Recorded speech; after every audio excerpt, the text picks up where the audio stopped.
Hey there, everybody. Welcome to my Xenoblade Chronicles 2 retrospective. So, obviously, if you're watching this video, you probably know that I just recently finished beating Xenoblade Chronicles 2. Funny how that works out. Needless to say, this is a game that I really enjoyed. I am very, very happy I played it. I do consider it a really, really, really well done game. It's got its flaws. There are things that it does that are not so well, and so I do actually have to slightly back off of what I said in the final video, and I can't actually call it a masterpiece because it does have some very, very obvious flaws. And I will say upon critical inspection over the last 48 hours or so, I also do have to acknowledge, it's not as good a game as I thought it was. So the first thing I want to talk about is what did it do in order to give me such a positive initial reaction to it? What did it do to make me think that it was so much better than it actually was? And again, I don't think it's a bad game at all. I think it's a good game. I think it's a very good game. But when I first beat it, man, I was singing its praises, and a more critical inspection has said it does not deserve as much praise as I heaped upon it. So I really think what it did, ironically enough, and I'll be getting into this in more detail later, but it started off mediocre, then had a astoundingly strong call to action after a mediocre opening, followed by a utterly vapid and frustratingly just bad first couple of chapters. And what that did is it reminds me a little bit of the military, where they will take you and they will break you down and then rebuild you. They went in, and first of all, because they knew Xenoblade Chronicles was a big name and people would have really, really high expectations for it. So they got in, and when you first start out, you're Rex and you're on Gramps' back, and you go through the tutorial fight, and then you wander around town and you play a hide and seek, and it's just kinda lame. It's like, oh, it's just more random side questy bullshit. It's like the MMO, except there aren't more players. Great. And what that actually does, and believe me when I say it's kind of brilliant, it gets all of the expectations you had for it being Xenoblade, and it kind of levels them, and it's like, okay, guys, be more reasonable. This is going to be a long-haul game. Don't expect everything to be awesome. But then, the Awakening of Pyra sequence, once you get onto the ancient ship, and Pyra comes out, and you have, Rex bursting up onto the deck, and then, Nia betraying Jin and Malos in order to help Rex out because she feels really bad about basically just being like, hey, come help us. Okay, kill him. So it's that sequence right there was astounding. I mean, it really kind of built in you. It takes you sort of from okay, it's going to be one of these games too. Holy shit, this is amazing! And it builds you back up and gets you really, really amped to play the game again. But because they have that kind of slow opening, the first really great crescendo feels like a crescendo. You can't have a crescendo if you're already starting with really, really high expectations, and then it's like, oh, okay, that's good. But no, they bring your expectations down only to jot them back up.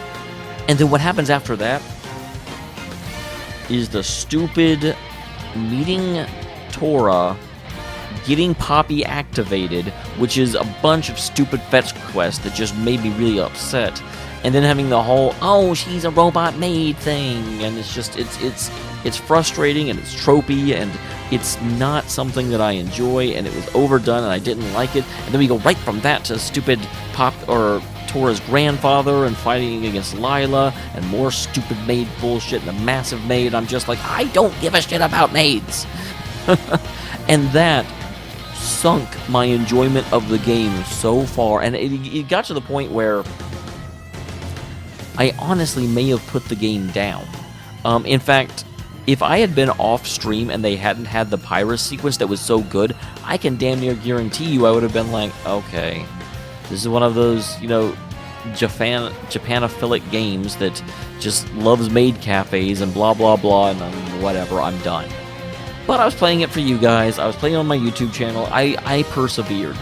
But again, that knocked my expectations so low that I expected the game to be kind of predictable and mediocre, and did not have a lot of expectations for it. And then as the game got towards its end, we started finding out more things going on. We learned the truth behind how the blades were put together. We started seeing more and more of Allrest. The mercenary campaign started happening, and that was cool. The story missions got really interesting, and the finale of the game just kept, raising tensions. Having a plateau that led to a higher plateau, that led to a higher plateau, that led to a higher plateau, and so the last one-third to half of the game was really, really super solid, and it made it still seem even solider, purely by the fact that it had lowered my expectations and made me expect a mediocre to bad game, and then it delivered seemingly gold. And so when I finished, I was just like, yeah! Xenoblade Chronicles 2 was amazing!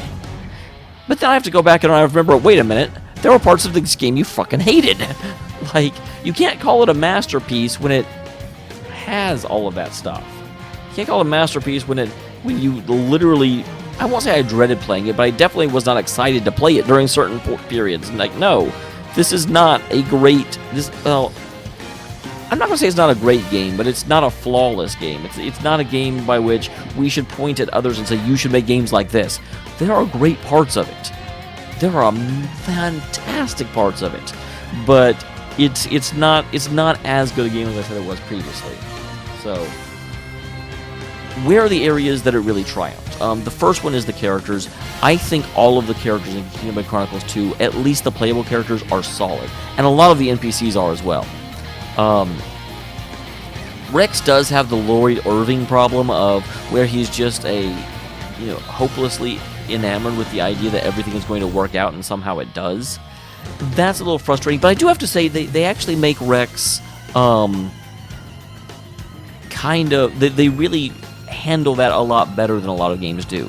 There's definitely a segment where, I know I talked about it, Rex gets really depressed after Pyra disappears, and they handle his depression really, really well. He gets very withdrawn, and he tries to leave the party because he's just like, I'm ruining everything, and the party has to set him straight. And then eventually he's like, okay, you know what, you're right, let's go, let's fix this right now. And he damn near walks off by himself to do it. It's his journey is handled very, very well. There's a range of emotion and a range of depth to Rex that Shulk simply never had to go through. And overall, I do think I like Shulk better than Rex in terms of his personality. Rex can be a little bit too bright-eyed, bushy-tailed optimist for me. But I do have to admit, the writing that goes into Rex and, the story beats he goes through are really, really, really well fleshed out and realized. Nia as well. Other than the stupid professing her love for Rex thing that I don't feel like was very well handled, everything else, Nia's character is great. The fact that, she stands on her principles, and the fact that she's willing to make her own decisions, and not just blindly obey someone that she feels like she owes. The idea that she has a strong moral compass, and, really, she's not just a support character. She's a fully fleshed character in her own right. She does her own thing. She is her own character. I mean, I know I'm just repeating myself here, but when I look at, say, like, the sniper lady, I do not remember her name, I'm sorry, but the sniper girl, the heel girl from Xenoblade Chronicles 1, like, she's trying to protect her brother, and that's about it. Whereas Nia has this whole thing where she's kind of got feelings for Jin, but she doesn't think Jin likes him, and she's also sort of falling for Rex, but she's really pissed off by it because Rex is an idiot. And the world kind of hates her for being a blade eater, but at the same time, or a flesh eater, sorry. The world kind of hates her for being a flesh eater, but she acknowledges and understands that that is not a reason to lash out against the world as a whole, and that you can't actually do it. I mean, there's a lot going on with her, and a lot of subplay going on that you just didn't see in the previous game. Zeke as well. The best analogy to Zeke would either be Dunban or was it Melia? Because Melia was, of course, the princess of her people that ends up leaving with the party in order to go do what she finds is right. sort of with their blessing, but but is very inexperienced and has to be shown the way. And oh my god, I have seen this freaking story 1,000 times. Whereas Zeke did the same thing, except he didn't need a strong character to come along and be like, I'm going to go out and do right things, and then Zeke's like, yes, that's a good thing, I will do that too. Like, you run into Zeke when he's already like scouring the land and wandering around and trying to help make things right because he disagrees with the isolationist strategy that Tantal is going through. He left them a long time ago, and he's already accomplished in his own right. And yeah, he's goofy, but he's not. He's got a little bit more depth to him. You see him, you go back and you see him talk to his father, and you can feel the frustration and the difficult time he has controlling his emotions around his dad. He respects him, but he doesn't respect what he's doing, and he doesn't know how to talk to him in a way to really communicate that without seeming mature. Again, just the characters are so much better in 2. Now, I will say the world is better in 1. I was not impressed with the world of Xenoblade Chronicles 2, although it was very interesting. Xenoblade Chronicles 1 was just astounding in the way it was put together. Another thing that was great about Xenoblade Chronicles 2 was the heart-to-hearts. I love what they've done to the heart-to-heart system. The heart-to-heart system in Xenoblade Chronicles 1 was terrible. Like, you could only pick a couple of characters to really, really explore, and then you had to play the whole damn game again. This one, you just had to have the correct characters with you, and that was it. It was great. I loved it. You got to really kind of see all the members of your party and really just plumb the depths of the relationship and just see a lot of really cool things as you went through the game. The heart-to-heart system was really, really well done. And I know I kind of talked about this already, but again, it's just Rex's journey through the game. It was just much more of a hero's journey. Shulk, when he went through the game, I really sort of got the impression, and maybe it was just because of where I was emotionally at the time, but Shulk was just sort of going forward and then the plot was happening. I did things because the game told me to do things, but I didn't really feel invested in what Shulk was doing. There'd be times where Shulk would be like, oh yeah, we've got to stop these guys, and then you'd end up wandering across half of the stupid world in order to get to this one town where Shulk is going to get revenge for Fiora, except when he gets there, the machines aren't bad people, and so he just sort of like forgets about Fiora for a while, and it didn't feel complete. It didn't feel satisfying. Whereas, again, when Rex is going through it, he has a lot more opportunity to feel sadness, to understand loss. And also, when he learns things, he learns them naturally. It's not just like, oh, a new thing in the Monado is just unlocked. It's like, oh, you met this old grizzled veteran who taught you a new use for your skill that you didn't previously know. Like, it's much more satisfyingly put together. The world feels more complete in Xenoblade Chronicles 2. And then, of course, whenever... I feel really bad I've forgotten his name. Guys, I suck with names. But Rock's original patron... Whenever, he goes down and we kind of have to replace, and we kind of have to take it upon the mantle of Rock and take over the mercenaries, like, that was really, really surprisingly well handled. Usually, whenever a death happens in a video game, I find it kind of cliche, and I feel like the game is trying to, plumb for cheap. It's like, oh, look at our emotional depths, we're willing to have someone die. It kind of reminds me of, there's really bad about this with Final Fantasy IV. Where by the end of the game, the deaths are just getting stupid and silly. There's a couple of games that handle the death really, really, really well. I'm not going to go into the ones besides Xenoblade Chronicles 2 because of the possibility of spoilers, because I'm like, hey, if you play this game, there's a really well-handled death somewhere in it. Woo! But, yeah, that was handled very well. And there's so many times that death isn't handled very well. So I was really, really happy to see that. It really was a turning point in Rex's character. And it was a point where he could have gone, similar to how Shulk actually went, and become motivated by revenge, but he stayed who he was, but was a more hardened version of himself, if that makes sense.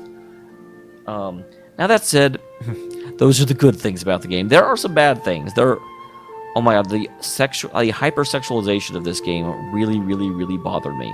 When I first started playing, I was just really confused by just how astoundingly massive, like, Pyra's boobs were. she would turn to the side, and I'm just like, that just doesn't look natural. Oh my god.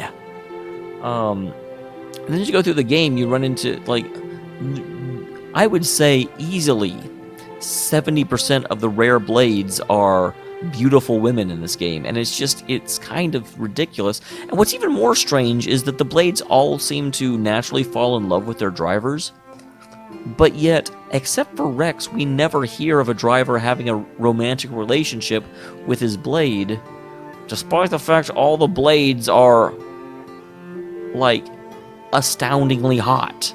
Like, even before we got Dumpling Girl, I'm so terrible with names. I really should have written this stuff down before I started. Before we get her, we see that, you know, her blade has gotten old and she's his only companion, and, you know, maybe they're a thing, but they really don't even act like it. And when she reawakens, she even says, it's like,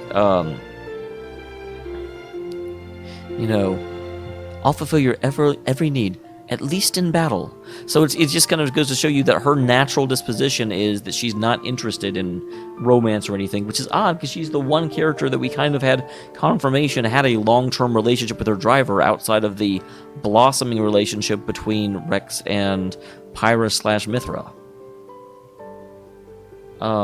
So the sexualization was really, really weird. I don't even necessarily mind that it was done. You know, the blades are a thing that don't exist in the real world. If you want to say that the architect is a pervert and made, you know, tons of super well-endowed and stacked and skimpily clad blades, hey, freaking go for it. But then why is nobody in the area ever talking about this or noticing? Like, here you've got, you know, this blade bouncing around and wobbling as she walks, and you freaking got Tora making a personal made pseudo ecchi doll, but the people who actually can become drivers never do anything like that. Like, what? It just makes it feel super not logical, and it makes the world seem a little fake. It's like, oh, we're going to do this in order to, you know, draw in our market share, but this is Nintendo. We can't actually have sexuality be acknowledged or anything, and it's just like, either commit to what you're doing or don't do it. I don't care which. The other issue is, of course, the overuse of tropes. You know, we can start with Pyra and Mithra, which is the most overdone trope in the world. They do get redeemed by the rest of their character. I don't end up disliking them. But man, I've got split personality. One of them is, you know, super sweet and compassionate and caring and, you know, supports you, and the other one is mean to you but secretly likes you. Again, how many freaking times have I seen this story? And then, and I'm not going to get into it again, we've gotten to it before, but freaking Petroka. Petroka's the worst one about this. She has no characterization whatsoever. You get a glimpse of her backstory, which is really Akos' backstory. She just happens to be present and in the same situation. And then they're like, oh, well, let's give her the, she has feelings for someone, but she's mean to them. That's a character, right? Boom! And I'm like, no, that's not a character. That's a trope. If you're not going to give her character, then don't even put her in the game. Like, you could have had Akos and Mikhail fighting together the few times Petroka showed up, and it would have been fine. You don't need her. I feel like her character design was based on someone. They just kind of threw her in the game, but never figured out who the hell she was. And the second one, and I know I already talked about it, but I did get so tired of that maid section early in the game, and it really put me off the game in a very, very big way. Like, that was completely unnecessary. That's another thing you could have taken out of the game altogether. And while we're on the subject, what is the deal with Chairman Bana? Like, he showed up early on and was an antagonist, and we stopped him a couple of times, and I think he got arrested, but no, I actually think he got away. I can't remember, because if he got arrested, then nothing ever happened. We never heard anything more about him. And if he got away, again, he never showed back up. And maybe he was in an optional quest somewhere, but it's just, that sort of fizzled out. And I don't feel like you should have your initial antagonist get away and then not be resolved by the main story. If you want to have an ongoing side quest, like the Praxis and Logic side quest was great. Like, those were characters that weren't introduced outside of the side quest, so the fact that it doesn't get resolved outside of the side quest is fine. But I need closure on Bana. What the hell happened to him? And I don't know. But yeah, I say that because a lot of the maid stuff could have been completely removed. You don't need a massive robot maid to fight Bana, and it doesn't even make sense that that's what he's using his power on. Why does he care about a massive maid, or is it just because he hired the grandfather and that's all the grandfather freaking knows how to make? God, it was tedious, it was unnecessary, and I didn't like it. But the last thing, I know I've said this before, but this is going to be kind of my big finale, if I'm allowed to have one.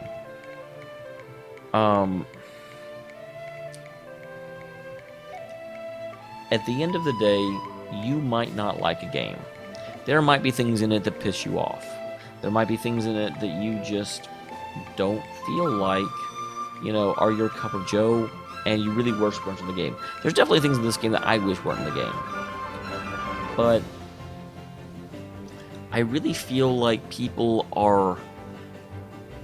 have their standards set very, very, very high and aren't able to move past things that they don't find enjoyable. All right? Obviously, games are supposed to be fun. I'm not going to say something as stupid as, if a game's not, you can still like a game if you don't find it enjoyable. No, you should enjoy playing a game. But you should also focus on the parts of the game that are fun for you. And I feel like a lot of people focus on the parts they don't like.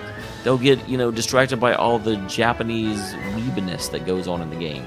They'll get distracted by, how every time Pyra returns, how big her damn breasts are, and they're like, this game is just exploitive. Like, yeah.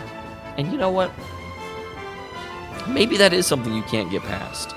But I personally get a little bit frustrated whenever I'm talking about a game and people will be like, oh yeah, this is, absolute piss. It's the worst game ever made. I feel like the development team should all be shot for this atrocity. And I play it and I'm like, this game is really solid. And I'll end up talking to people and they'll be like, oh yeah, I didn't like the sexualization. I'm like, that's one aspect of the game. And I can totally be like, this was really distracting for me, and it made it hard for me to enjoy the parts of the game that were done well. I ultimately found myself focused on the areas where the game did poorly because it was so in-your-face sexualized, and that's a hard no for me. I totally understand, acknowledge, and respect people who come from that, train of thought. I even agree with you because it distracts me quite often. But at least, you have to be willing to acknowledge, because you notice when I said that, I couldn't enjoy the parts that were good because of this. You still acknowledge that there are parts the game does well. Whenever you just call the whole game a dumpster fire because of a couple of minor issues like that, honestly, it just, to me, makes you seem like less credible a person to go to for an opinion, because you don't have a balanced view of it. You have these are the issues I care about, and if this issue is not done the way I like it to, I'm going to condemn. It's like when I go on Amazon and there'll be a review, and the review will say something like, oh yeah, the product didn't work as described. I bought this capture card in order to be able to play a video game from my computer on my TV screen. And people are like, that's not what a capture card does at all. Like, why are you giving this a 1-star rating? Because your expectations for what it should do did not match what it was actually doing. Like, that's not its fault. And that's a bit of a bad analogy, as now that I've said it, but try and look at the game as a whole instead of constantly focus on the parts that frustrate you. I really feel like as a society we have gotten way, way, way too polarizing in the way we approach things. Just because something isn't exactly right doesn't mean it's terrible. And just because you can't enjoy all aspects of something doesn't mean you can't enjoy any of it. We're in a position where we want to say something is either great or evil, and it's like, no. maybe for you, these things keep the game from being great. Maybe they're mediocre. But when I see a game that does as many good things as Xenoblade Chronicles 2 does, I have a hard time getting my head around someone who says the entire game is bad. And I want to. I want to be able to understand everyone's opinions. So my best advice is if I'm talking to you when I say that, focus on the positive.